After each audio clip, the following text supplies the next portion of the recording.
Hi guys, this is Dolly, the pink sheep. This is my very first video, and that's nuts because I have been wanting to do this since forever, but I'm here.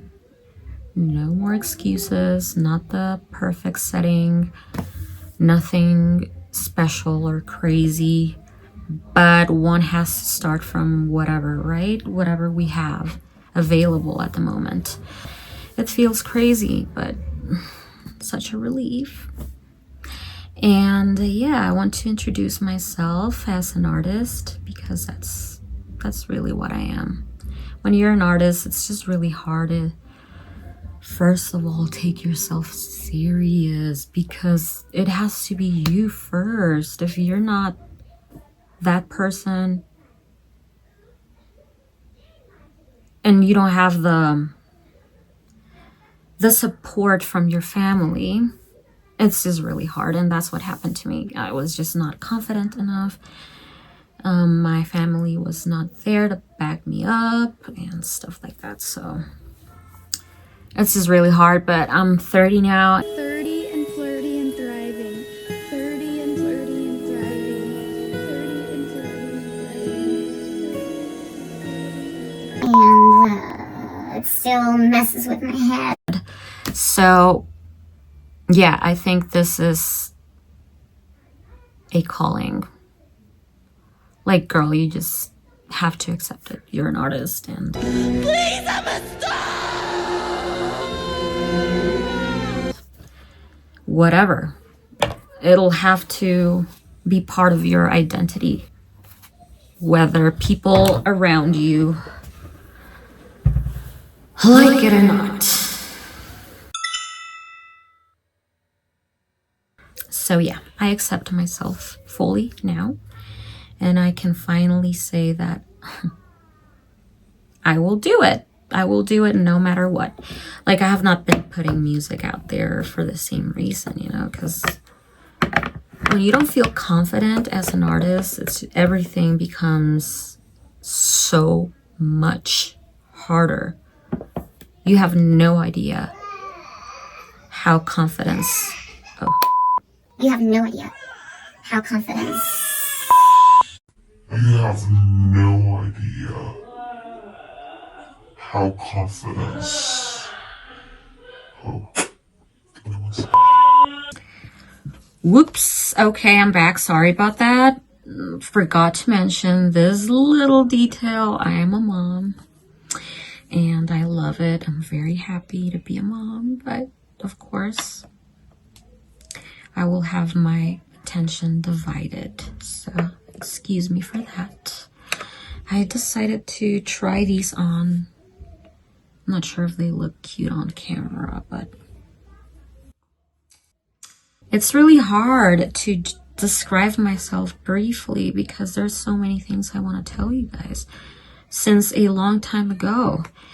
And I was talking about confidence. I didn't have that confidence in myself, but now it's like, dude, whether you have the confidence or not, if you've always felt like you have to talk about your background to make things make sense, that will give you confidence, because When you feel like your stuff won't make sense to others, it also makes you feel insecure. At least it makes me feel insecure. So I am Mexican. Obviously. I live in Mexico since I am 6 years old. I was not born in another country. I was born here. But when I turned 6 months old, my family and I moved to Albuquerque, New Mexico. And yeah, that's in the USA, in case you never watched Breaking Bad. My friends say I have, obviously. I mean, Bigger than that?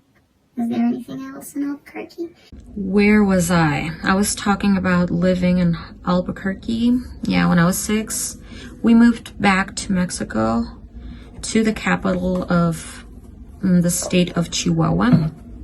And God, I have to mention this because I was just gonna start scratching myself with this. I am autistic, so I have to do something. If you know any autistic person, you know you have to self-soothe some way. Otherwise, you're gonna be very anxious or something's gonna happen. That's not cute. But sorry about that. I didn't mean to be weird, but unfortunately I am. So yeah, back to the subject. In Chihuahua, the capital of the state of Chihuahua, which is called Chihuahua as well. Yo quiero Taco Bell. We moved there. We lived there for 2 years. And in 3rd grade, we moved to this place that's like in the middle of nowhere by the highway. La autopista Chihuahua-Cuauhtemoc no se ha terminado como lo anunció el ex gobernador César Duarte, quien sumó otra de sus mentiras. My dad would always say it's still Chihuahua because it's part of the jurisdiction or whatever. But no, it's actually closer to this small town called Cuauhtemoc, which is super duper small, like very small. Rancho, small. Yeah. In Mexico, pueblos are like the bigger example of a village. And that like it's kind of it works as a capital, right? So we have Cuauhtemoc, and then this Cuauhtemoc pueblo has like all of these little places that we call ranchos, like little villages.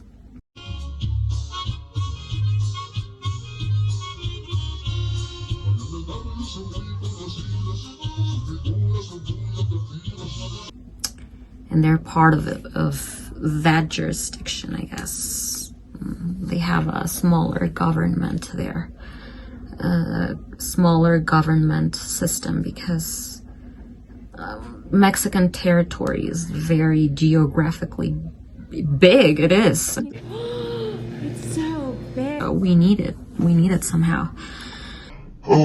And yeah, it was different, very different to everything I was used to. Like even changing from Albuquerque to Chihuahua, it was a huge shock. But changing from the city environment to like this very, very rural one, bigger shock for sure. Huge shock. So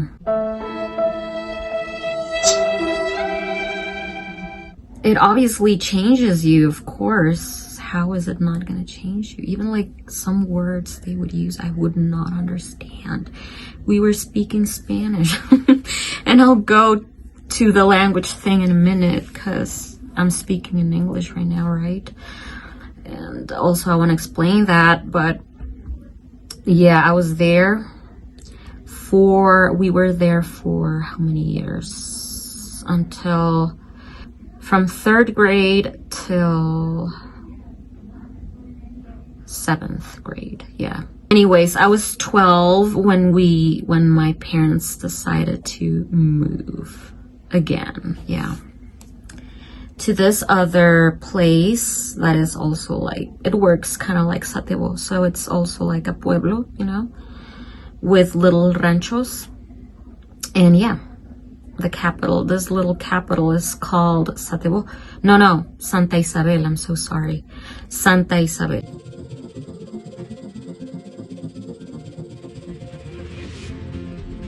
So we moved there, and I just hated it because back in Cuauhtemoc we had a lot of space, and I would do a lot of jogging. I would do cycling. I would do all of these things that were very important for me, like very, very important for my mental and physical health. So now we had more neighbors, and that would make me feel anxious because that's not what I was used to. What else? Oh, school. It was so much worse. Yeah, that's when I began to appreciate education, because I was not the biggest nerd, but I've always cared about my development. You know, I've always cared about doing good, like being better and stuff like that. So it felt terrible to me to just, you know, lower down every standard in life for me. And yeah, it was just very depressing. And we lived there for, how old was I again? 12? Like for 3 years. And then my parents decided to move again. And we moved to this other city. Now it is actually a city. But not in the city part. It's outside of that city. But it's part of that municipio, that's what we call it. Municipio, like the capital of this municipio is Cuauhtemoc. That's what it's called.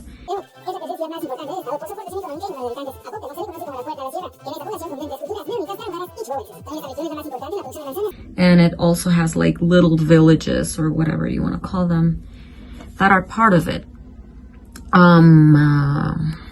And yeah, we moved there, but not to the city. We moved to the village side of it.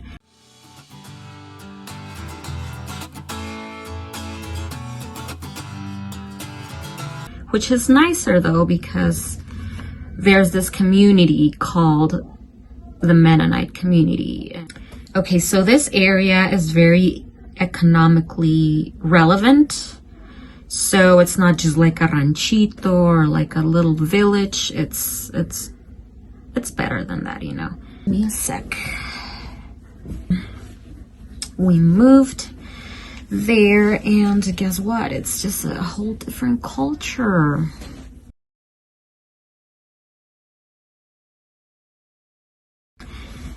It's these people who call themselves German that live in Mexico. They're not German though. They come from different parts of Europe, so, or different countries rather. But yeah, that are like around Germany, Holland, stuff like that. But they call themselves German. They say they speak Low German, but it's more like a mixture of different languages from that European side of the world. And wow, it's just a crazy story. I don't know how much I can summarize it. I'll try. We moved there. It's not easy to, you know, just move there, but we ended up moving there because my dad was very persistent and clear about being there, about wanting to be there. So yeah, we moved there, and in this place they mostly speak English and Low German. So when I was in school, I felt like I had to start speaking in English to be considered a part of them, sort of, although that never happens if you're not actually one of them, right? So I wanted to fit in. So yeah, that's when I started using English a lot on my day-to-day life, and in a very important part of my life, which is when you become a teenager. You're becoming an adult. You are kind of creating yourself as an individual. So it was a very crucial era of my life, and that's where I was. Of course, it was different but in a good way. This time school wasn't mediocre, so I had to upgrade myself in every way again, because after being depressed, I just kind of stopped caring about my academic life, I guess. So yeah, that's when I was formed as a pre-adult, I guess, where I started developing my own ideas, identity, everything. And this is the place I ended up in. And this is the place I ended up in, and revolutionary, because I have gone through a lot of changes, but none like this. I was in school with them. I went to church with them, and I was the only brown girl in my class, so I was obviously different from them. I was never gonna be like them, but the best way I could try to feel like in harmony was to speak their language, or at least one of the languages they feel comfortable in. Because yeah, some people say they're racist or this or that, but the truth is, if we're not speaking a language that we feel comfortable in, then it's gonna be really hard for us to feel good around that, you know. So I was not the best in English, but I had to learn. I had to improve, basically. My English, of course, and many things of me too. Because like I said, there was a point where I was too depressed to care about school, to care about fitness like I used to, because I was already on the right track, you know. I was taking care of all of those things, basically. So when I got depressed, I was like, you know what, I'm just gonna stop worrying about this, because it's already too much. It's already too much. And there's nothing I can do, because I am 12 years old, you know. There's nothing I could do. So I just had to tell myself it didn't matter. And that was also hard, but then changing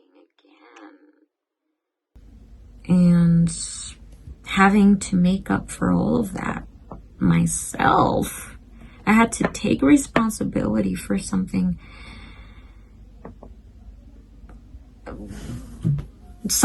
that was literally not my responsibility, but I am my responsibility at the end of the day. So that's what I told myself. You know what?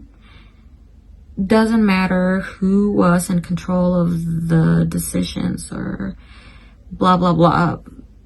You are your own responsibility. Whatever happens to you is on you. And if you don't care, nobody's gonna care for you.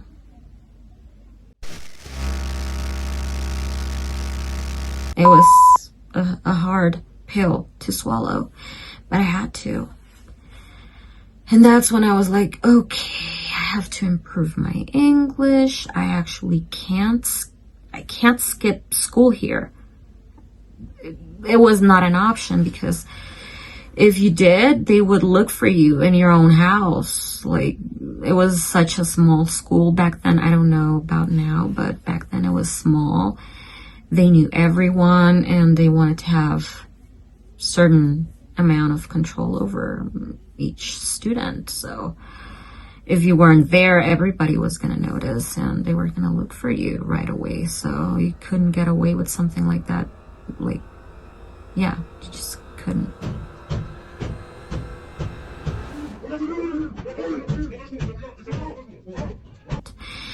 And when I was in, what was it?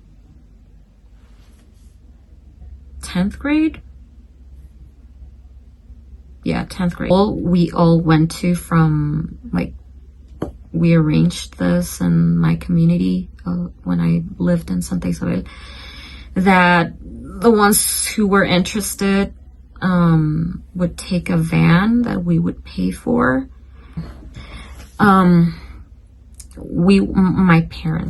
Our parents went there to speak to them and arrange transportation for us to take and go to the capital.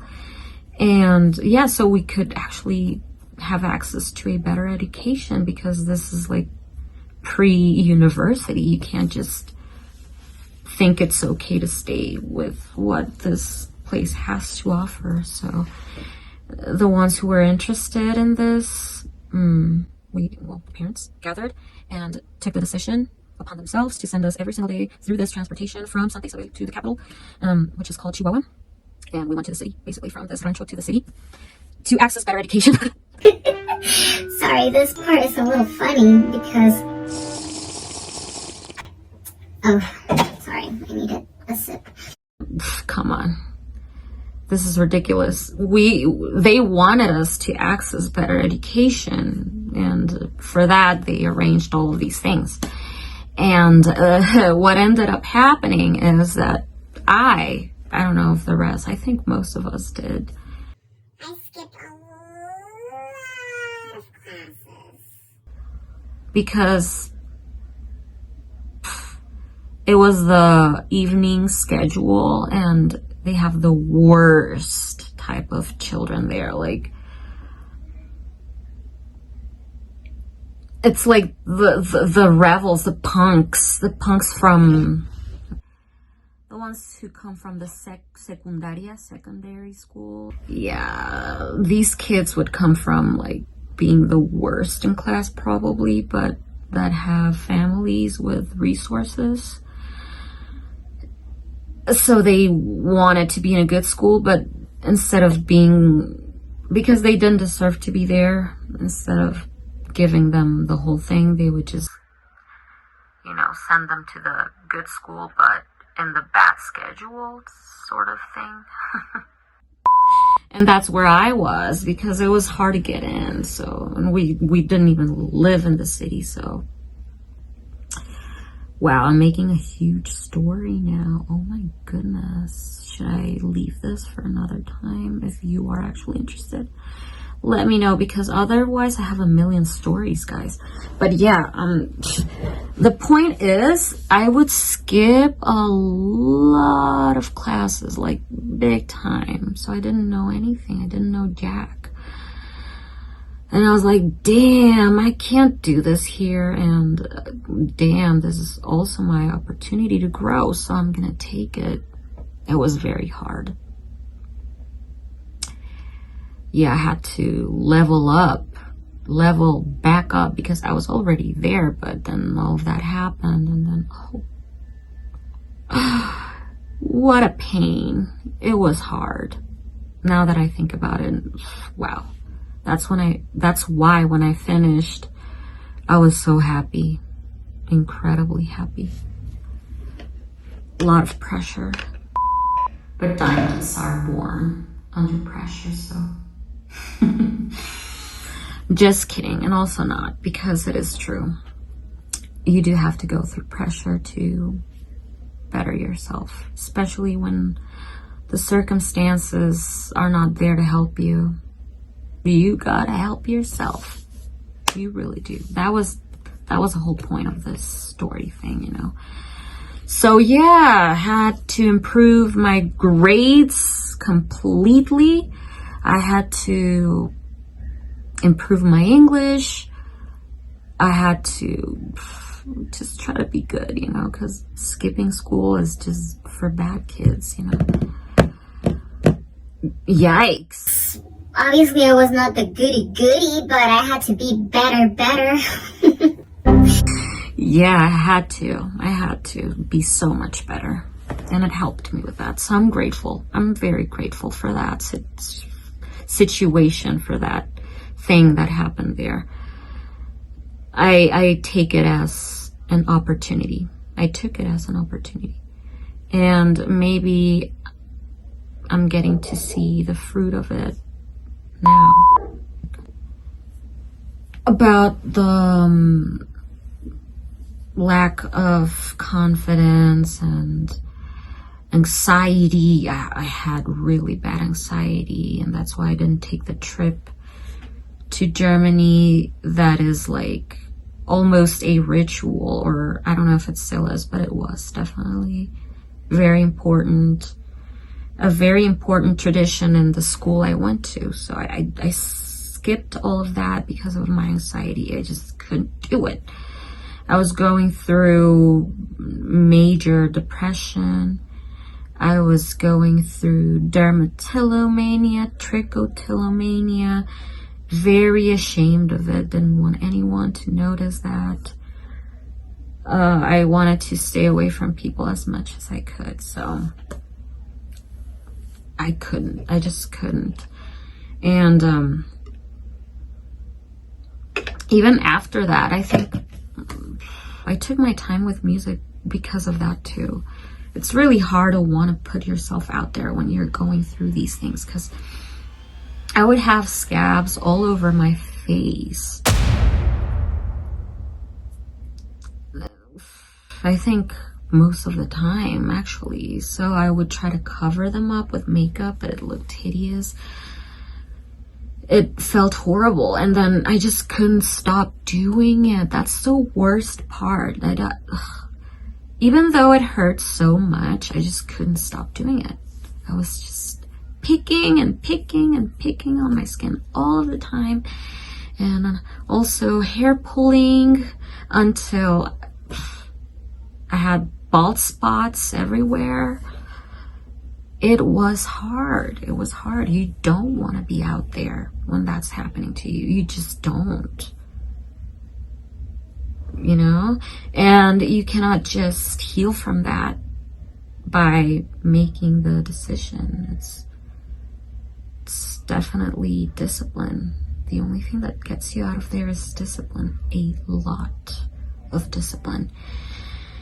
Because I don't think there's any emotional tool that will get you out of there, because I'm still going through it. Like, emotionally, you will always have the scars, basically. But the discipline will stop you from being there, from doing that. You know, it's like an inverse discipline. Like, sometimes you have discipline for sports. You have to do that constantly so it works. For me, this had to be the other way around. There's things you need to stop doing at all costs. That was the type of discipline I put myself through, and it is hard because it's like an addiction, more so like that, because with an addiction, you do it one more time again, and then it spirals down into doing it over and over and over and over, and not being able to just stop. It becomes also, it becomes the issue again. So it is hard. It was hard. This is like something else that made it really hard for me to want to be in front of a camera. If you can't be in front of a camera, you can't do this.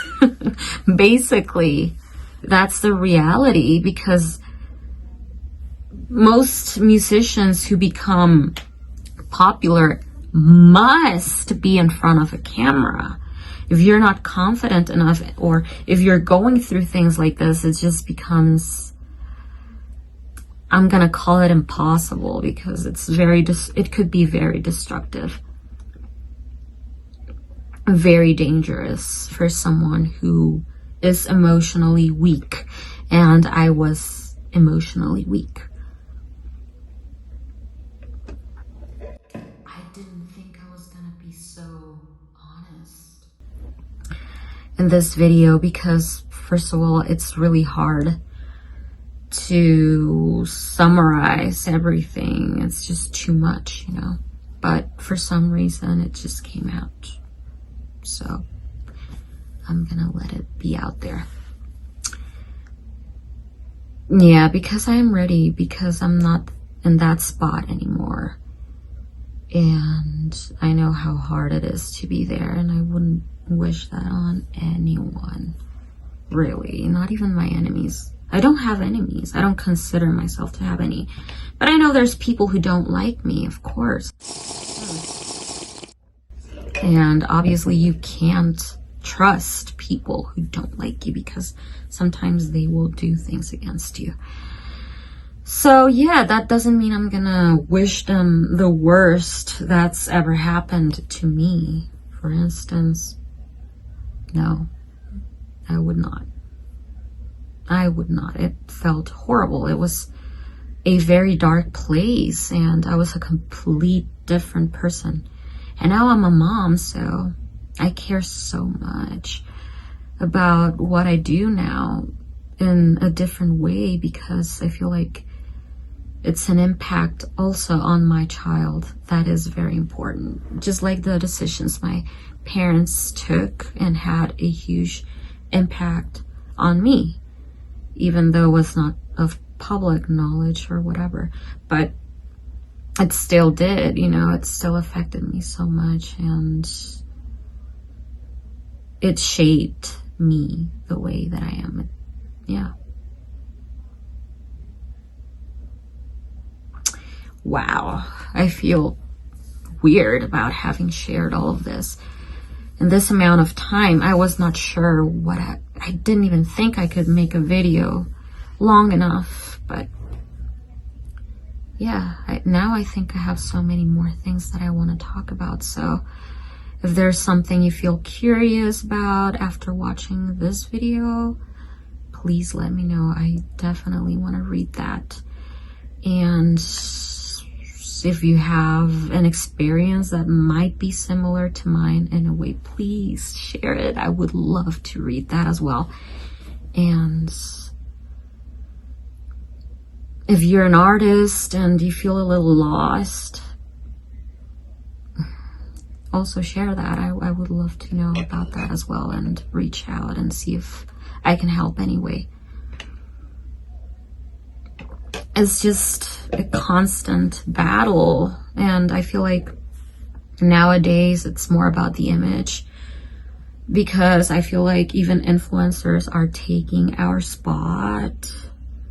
And I don't want to sound like an asshole, but yeah, I mean, being an artist is something, you know, just like being a doctor, just like it's not less relevant.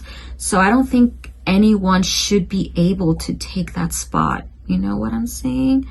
I don't want to sound like a narcissist or an asshole or a jealous person, but I can say the same thing about any other career. Just like I said, a doctor or engineer or architect, just because someone has the followers, they don't get to decide that they're a doctor, even though they didn't study jack for it, you know? I don't think it should be the case in any career. So there's also that kind of responsibility. Yeah, being yourself is a responsibility, because when you realize, for instance, that you were born to be an artist, then you feel like you have to honor it, because otherwise you're letting people like that take your spot for no reason, you know, just like I ran out of examples for some reason, but yeah, I think there's a lot of people who will understand and resonate with what I'm saying. I do have a lot to prove, that's true. I do. But I also think I do have the talent, so that's why I have the guts to say it, you know. I do have the talent, but now I need the discipline. I have to switch this discipline thing that I have going on that was on reverse, and yeah, and use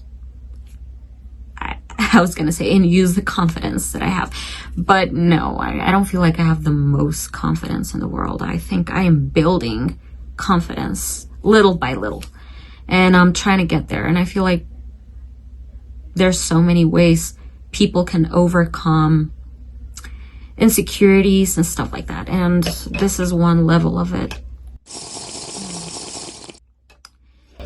And that has a lot to do with making content as an artist. That's the thing, that as an artist, sometimes you do have to put yourself out there, because otherwise, what can you do? Yeah, this has been a talk. So like I said, let's keep on talking. Give me your comments, your stories. I'm very interested in all of this now. Now I'm way more interested in what you guys have to say than what I have to say next. Basically, that's how I will say my goodbyes and finish off this video with. So, bye. Thank you. Thank you so much for staying until the end. I was a bit awkward in many parts of this video, but I'm proud of myself for having done this finally. Thank you guys. Bye.